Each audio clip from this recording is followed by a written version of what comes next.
house that calls you back. I never planned to stay in that town for long, but the road was empty. The night was deep, and my phone battery was dying. So when I saw the house standing alone near the forest, I stopped without thinking twice. The house looked old, but not broken. It stood straight, like it was waiting for someone who never came back. There were no lights inside, but the front door was unlocked. I told myself it was better than sleeping in the car. The moment I stepped inside, the air changed. It felt warmer, heavier, like the house had washed. Exhaled. The door closed slowly behind me. Not slammed, not forced, just closed. I did not hear the lock, but I felt it. The hallway was long, longer than it should be, and its walls looked clean too clean for a place this old. I walked forward, calling out hello, but my voice did not travel far. It felt like the house swallowed it. I chose the first room on the left. The bed was already made. That should have scared me, but I was tired. As I lay down, I noticed something strange. The ceiling fan was moving slowly, even though there was no power. Each rotation felt delayed, like it was counting time. At exactly 3 in the morning, I woke up, not from a sound, not from a dream, but from a feeling. The feeling of being watched. I opened my eyes and stared into the dark. Den primera EARD. It my name. Not su teda. Not whispered. Spoken. Normally. From inside the house. I sat up, my heart racing, and answered without thinking. Yes. Sis. The moment the word left my mouth, the house reacted. The walls creaked deeply. The floor vibrated. The air felt alive. The voice spoke again. Come home. I stood up slowly, realizing something was wrong. I had never been here before. So how did it know my name? And why did it sound like someone I trusted? The house that listened. I stood in the middle of the room, trying to convince myself that fear was making things sound real. But deep inside, I knew the voice did not come from my head. It came from the walls, from the floor, from the space that surrounded me. I walked back into the hallway slowly. Each step felt heavier than the last. Like the house was pulling me inward instead of letting me leave. The hallway lights turned on by themselves, one by one, not bright, just enough to show me where to go. And that was the worst part, because it felt intentional. At the end of the hallway there was a door I had not noticed before. It was darker than the others and slightly open, as if it was breathing. The voice spoke again, softer now, more familiar, almost comforting, telling me that I was safe, that I had always been safe here. I pushed the door open, and what I saw made my stomach twist. Inside the room were photographs, hundreds of them, covering the walls, floor, and ceiling, all of different people standing inside the same house, all taken from different angles, all taken at night. As I stepped closer, I realized something worse. Every photograph showed the same moment, the same expression, the same fear. And then I saw myself. There was a photograph of me standing in the hallway, looking exactly the way. I felt confused, tired, terrified. The photo was dated 10 years ago. My hands started shaking, my thoughts collapsed, and the house responded immediately. The floor creaked like it was pleased. The voice explained, without words. But this house did not trap people. It remembered them. It listened to their thoughts, learned their fears, and waited until they belonged. Primera trie. De tu run back to the front door. But hallway stretched longer and longer, the walls closing in slowly, not rushing, confident that I would not escape. As I ran, I heard other voices, joining the first voices of men, women, children, all overlapping, all repeating this same phrase, "You came back.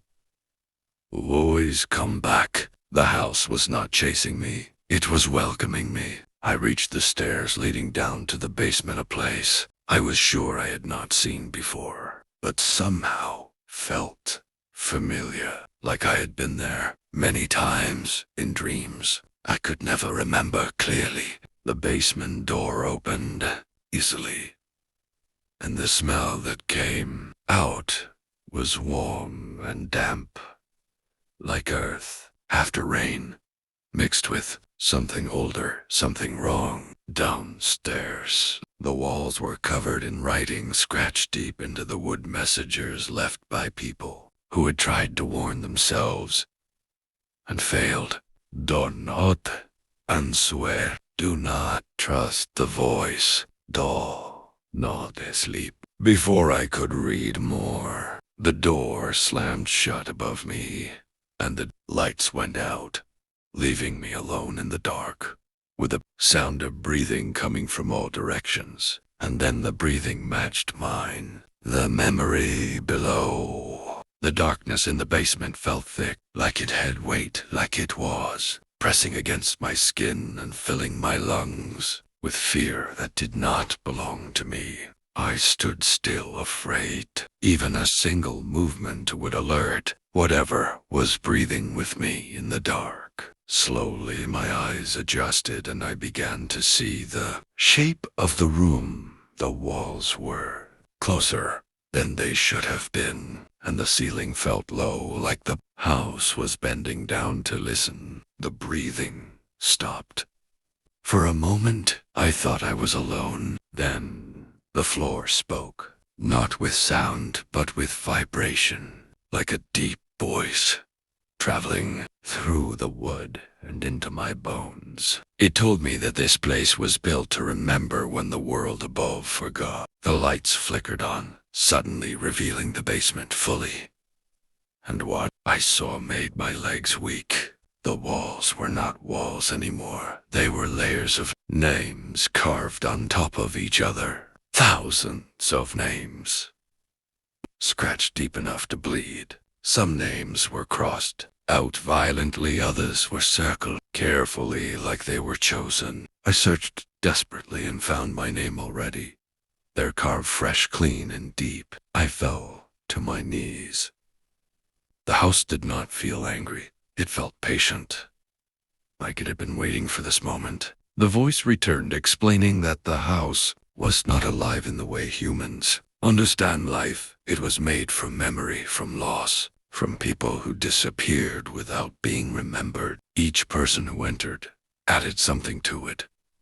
Their fear, their voice, their identity. That was why it knew my name. That was why it sounded familiar. It had learned it from me before. Images flooded my mind, moments I could not remember, clearly standing in this basement years ago, hearing the same voice, making the same mistake. I had escaped once, but escape was never permanent. The door at the far end of the basement opened slowly, and behind it, I saw a narrow corridor lit by a faint red glow. The voice told me that this was the only way out. But that leaving meant leaving something behind. I stepped forward. With every step, the walls whispered fragments of conversations, laughter, crying, promises, all stolen memories layered together. At the end of the corridor, there was a mirror, tall, cracked and breathing softly. I stood in front of it and saw myself, but the reflection moved a second late. It smiled when I did not. The voice said, "One of us must stay to keep the balance. One of us must remember." The reflection stepped forward, pressing its hand against the glass, and I felt the pressure against my own palm. The house held its breath, waiting for my choice, and that was when I realized the house was not trying to trap me. It was trying to replace me, the one who stayed. I stood in front of the mirror, feeling the house waiting like a living thing holding its breath. The reflection watched me carefully, studying every movement, every thought, every fear. I understood then that the house never hunted people. It invited them and waited until they were ready to give up what made them human. The voice returned, softer, now almost kind, telling me that staying would not be painful, that forgetting was easier than remembering. I felt memories slipping already. My childhood, my face, my voice, all becoming distant, like a dream fading after waking. I stepped closer to the mirror. The reflection stepped closer too. We touched the glass at the same time, and the cold spread through my body like water filling empty space. The house began to breathe again, deep and satisfied. I tried to pull my hand away, but the glass felt soft now, pulling me in gently. The reflection smiled wider, and I felt myself becoming lighter, like I was being emptied. Images flashed through my mind. Every person who had stood here before. Everyone who had made the same mistake, thinking they were different, thinking they could leave. The mirror opened, not breaking, not cracking, opening.